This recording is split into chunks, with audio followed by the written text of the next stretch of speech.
ഇനി വരുന്ന നിയമസഭാ തെരഞ്ഞെടുപ്പിൽ കേരളത്തിൽ കോൺഗ്രസിന് എന്ത് സംഭവിക്കും ആഫ്റ്റർ മുനമ്പം എന്ന് നമ്മളിനി നോക്കിയിരിക്കുന്ന അവസരത്തിലാണ് അത്യാവശ്യം അന്തസ്സുള്ള ക്രിസ്ത്യാനികളൊക്കെ കോൺഗ്രസിനിട്ട് നല്ല പണി കൊടുക്കും.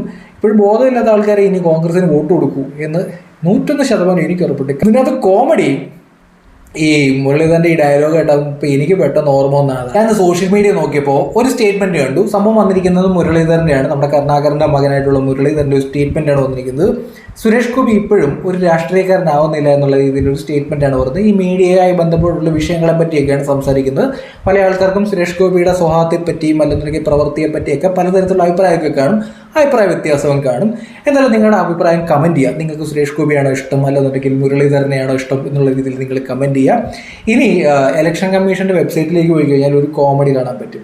ഈ സുരേഷ് ഗോപി ഇപ്പോഴും ഒരു രാഷ്ട്രീയക്കാരനാവുന്നില്ല എന്ന് പറയുന്നത് സത്യമാണ്. സുരേഷ് ഗോപി ഒരു ഫുൾ ടൈം രാഷ്ട്രീയക്കാരനായിട്ടില്ല. പുള്ളിക്കാരൻ സിനിമയിൽ അഭിനയിക്കുന്നുണ്ട്, അതിൽ നിന്ന് വരുമാനം നേടുന്നുണ്ട്, അതുപോലെ തന്നെ MP ആയിരിക്കുന്നുണ്ട്, ഇപ്പോൾ കേന്ദ്രമന്ത്രിയാണ്, അങ്ങനെ പ്രവർത്തിക്കുന്നുണ്ട് സുരേഷ് ഗോപി. ഇടയ്ക്കിടയ്ക്ക് വിവാദത്തിലേക്ക് വരാറുണ്ട്, ഇടയ്ക്കിടയ്ക്ക് പ്രതീക്ഷയായി വരാറുണ്ട്. വിവാദം എന്ന് പറഞ്ഞാൽ ഈ അടുത്ത സമയത്ത് മീഡിയക്കാരുമായി ബന്ധപ്പെട്ട് ഉടക്കുണ്ടാവുന്നതൊക്കെ കണ്ടായിരുന്നു. സത്യം പറഞ്ഞാൽ മീഡിയക്കാരോട് ഉടക്കുണ്ടാവുന്നതായിട്ട് എനിക്കത് മോശമായിട്ടൊന്നും തോന്നുന്നില്ല. കാരണം എന്താണെന്ന് വെച്ചാൽ ഈ മീഡിയക്കാരെ എപ്പോഴും പിന്നാലെ നടന്ന് ശല്യപ്പെടുത്തുന്ന എനിക്ക് ഫീൽ ചെയ്തിട്ടുണ്ട്. ഭയങ്കര ശല്യം. എന്ത് ശല്യം ഇത്?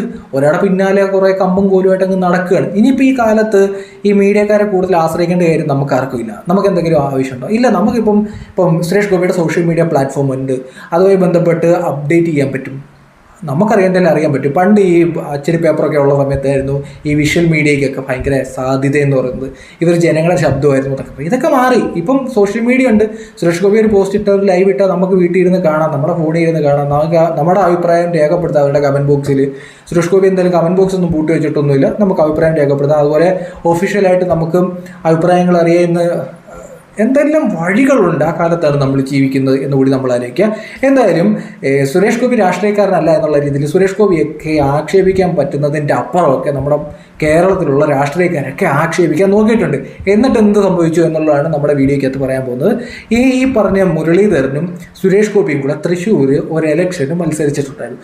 ഇവിടെ നടന്ന കോമഡിയാണ് ഞാൻ പറയാൻ പോകുന്നത്. ഈ മുരളീധരൻ എന്ന് പറയുന്നത് 101% രാഷ്ട്രീയക്കാരനാണ്. പുള്ളിക്കാരനെ പണ്ട് മുതൽ നമ്മൾ കാണുന്നത് രാഷ്ട്രീയക്കാരനായിട്ടാണ്. MLA ആയിട്ട് MP ആയിട്ടൊക്കെ ഇരുന്നിട്ടുണ്ട്. ഞാൻ പണ്ടൊക്കെ നോക്കാൻ നേരത്ത് പുള്ളി ഈ കോൺഗ്രസ്സിൽ ഇല്ലാതെ അലഞ്ഞു തിരിഞ്ഞ് നടക്കുന്നത് ഞാൻ കേട്ടിട്ടുണ്ട്. ഞാൻ പഠിക്കുന്ന സമയത്താണ് ഞാനത് കേട്ടിട്ടുള്ളത്.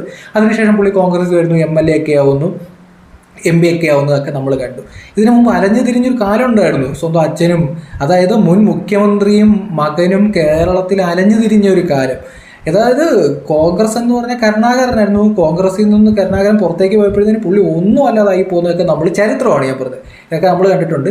അങ്ങനെ 101% രാഷ്ട്രീയക്കാരനായിട്ടുള്ള ഈ കരുണാകരൻ്റെ മുൻ മുഖ്യമന്ത്രിയായിട്ടുള്ള കരുണാകരൻ്റെ മകൻ തൃശ്ശൂർ പോയിട്ട് കൈപ്പത്തി ചിഹ്നത്തിൽ, ഞാൻ പറയാം കൈപ്പത്തി ചിഹ്നത്തിൽ മത്സരിച്ചു. അതിന് മുമ്പുള്ള MP പ്രതാപൻ അതേ കൈപ്പത്തി ചിഹ്നത്തിൽ തൃശ്ശൂർ MP ആയിരുന്ന അതിൻ്റെ സിറ്റിംഗ് സീറ്റിലാണ് ഇതേ 100% രാഷ്ട്രീയക്കാരനായിട്ടുള്ള മുരളീധരൻ പോയി മത്സരിക്കുന്നത്.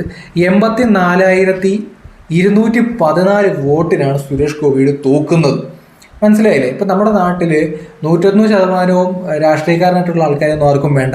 സുരേഷ് ഗോപി ആൾക്കാർ വിശ്വസിച്ച് വോട്ട് ചെയ്തു. പിന്നെ കുറേ ആൾക്കാർ പറഞ്ഞു അടുത്ത പ്രാവശ്യം പൊട്ടിക്കുമെന്ന് പറയുന്നുണ്ട്. ഇനിയും കിടപ്പുണ്ട് 4 വർഷം. ആ സമയത്തല്ലേ, ആ സമയത്ത് ഫ്യൂച്ചറല്ലേ നിങ്ങൾ പറഞ്ഞു. അതുപോട്ടെ, ഇപ്പം നമുക്ക് സംസാരിക്കേണ്ട പ്രസൻറ്റാണ്. ഇപ്പം ഒരാൾ ജയിച്ച് ഇപ്പോൾ ഉണ്ട്. ഒഫീഷ്യൽ റെക്കോർഡ് സുരേഷ് ഗോപിയുടെ MP, തൃശ്ശൂരിന് MP. ഇവിടെ കുറേ ആൾക്കാരൊക്കെ പറയായിരുന്നു ഇവിടെ അങ്ങനെ താമര വിരിയത്തില്ല എന്നൊക്കെ പറയുന്ന ആൾക്കാരുണ്ട്. താമര വിരിഞ്ഞൊന്നോ? ഇതിപ്പം ഒരു ലോക്സഭ മണ്ഡലമൊക്കെ ഒരാൾ ജയിക്കുക എന്ന് പറഞ്ഞാൽ നമ്മൾ ആലോചിച്ച് നോക്കിയിട്ടുണ്ട് അതിൻ്റെ ഒരു വലിപ്പം.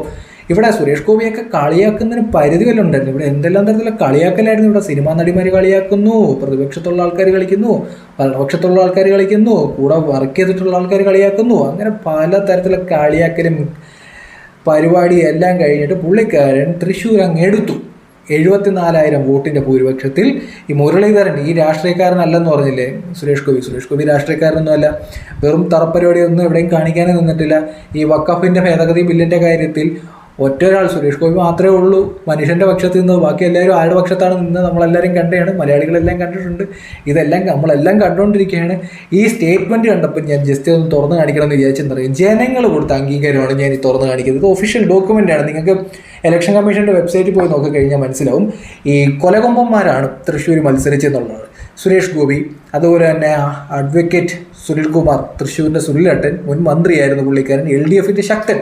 ആ മണ്ഡലത്തിൽ കിട്ടാവുന്നതിൽ വെച്ച് ഏറ്റവും നല്ലൊരു ഫേസിനെ അവർ ഇറക്കി. അതുപോലെ തന്നെ ഈ മുരളീധരൻ എന്ന് പറഞ്ഞത് പാവം വേറൊരു മണ്ഡലത്തിൽ MP ആയിരുന്നേന്ന് അവിടുന്ന് പിടിച്ച് വലിച്ച് ഇവിടെ കൊണ്ട് നിർത്തി സുരേഷ് ഗോപിയുടെ 84,000 വോട്ടിന് തോറ്റ് തുന്നമ്പാഴം നിൽക്കുന്ന ആളാണ് സുരേഷ് ഗോപിയെ പഠിപ്പിക്കുന്നത് എന്നുള്ളതാണ്. ഇത് സത്യം പറഞ്ഞാൽ എനിക്ക് കേട്ടപ്പോൾ കോമഡി ആയിട്ടാണ് ഫീൽ ചെയ്തത്. പുള്ളിയൊക്കെ എന്തൊക്കെയാണെന്ന് വെച്ച് അടിച്ചുകൊണ്ടിരിക്കുന്നത്, ഭയങ്കര അടിയാണ് അടിച്ചുകൊണ്ടിരിക്കുന്നത്. പുള്ളി 84,000 വോട്ടിന് താമര ചിഹ്നത്തോട് തോറ്റ് നിൽക്കുന്ന ഒരാളാണ് സുരേഷ് ഗോപിയെ പറ്റിയ ക്ലാസ് എടുക്കുന്നത്. പുള്ളി ഇന്നലെ ഞാൻ നോക്കുന്നത്, സുരേഷ് ഗോപി ഇന്നലെ ഞാൻ നോക്കുന്നത് കേന്ദ്രമന്ത്രി എന്നുള്ള രീതിയിൽ വിദേശത്തുള്ള നമ്മുടെ ദുബായ് കിരീടാവകാശി വന്നിട്ടുണ്ടായിരുന്നു ഇന്ത്യയിൽ. പുള്ളിയൊക്കെ സ്വീകരിക്കാൻ പോയി നിൽക്കുന്നുണ്ട്. പുള്ളിക്കാരനും ഈ വലിയ രാഷ്ട്രീയക്കാരെന്നൊക്കെ പറഞ്ഞുകൊണ്ട് ഡയലോഗ് അടിച്ചുകൊണ്ടിരുന്ന കരുണാകരൻ്റെ മകൻ അനന്ത പ്രയോഗത്തെ പോലെ തെക്കോടൊക്കെ നടന്നുകൊണ്ടിരിക്കുകയാണ്.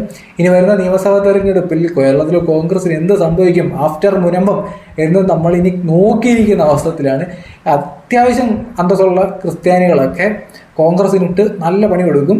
ഇപ്പോഴും ബോധമില്ലാത്ത ആൾക്കാരെ ഇനി കോൺഗ്രസിന് വോട്ട് കൊടുക്കൂ എന്ന് 101% എനിക്ക് ഉറപ്പുണ്ട്. കാരണം ഈ മുനമ്പമൊക്കെ പഠിച്ചിട്ടുള്ള ആൾക്കാർക്ക് മുനമ്പത്തപ്പ 600 വരെ ഒന്ന് മനസ്സിൽ ആലോചിച്ച് കഴിഞ്ഞാൽ ഇനി ഈ 101% കോൺഗ്രസ് എന്ന് പറഞ്ഞ് നടക്കുന്ന മുരളീധരനൊന്നും പച്ച തൊടാനുള്ള സാധ്യതയില്ല. അല്ലെങ്കിൽ പിന്നെ ചില മണ്ഡലങ്ങളിൽ പോയി നിൽക്കേണ്ടി വരും. ഏത് മണ്ഡലമാണെന്ന് ഞാൻ പറയുന്നില്ല, ചില മണ്ഡലങ്ങളിൽ പോയി നിൽക്കേണ്ടി വരും. ഇതിനകത്ത് കോമഡി ഈ മുരളീധരൻ്റെ ഈ ഡയലോഗ് കേട്ടപ്പോൾ ഇപ്പോൾ എനിക്ക് പെട്ടെന്ന് ഓർമ്മ വന്നതാണ് കേട്ടോ. പുള്ളിക്കാരനൊക്കെ ഇവിടെ അനാഥ പ്രേതത്തെ പോലെ ഇപ്പോൾ അലഞ്ഞ് തിരിഞ്ഞ് നടന്നുകൊണ്ടിരിക്കുകയാണ്. ഒരു സ്ഥാനവും കയ്യിലില്ല. പാർട്ടിയിൽ ഇടയ്ക്കിരുന്ന് ഡയലോഗ് അടിക്കുന്ന കാണാം. അതല്ലാതെ ഒരു പരിപാടിയും പുള്ളിക്കാരൻ്റെ കയ്യിലില്ല.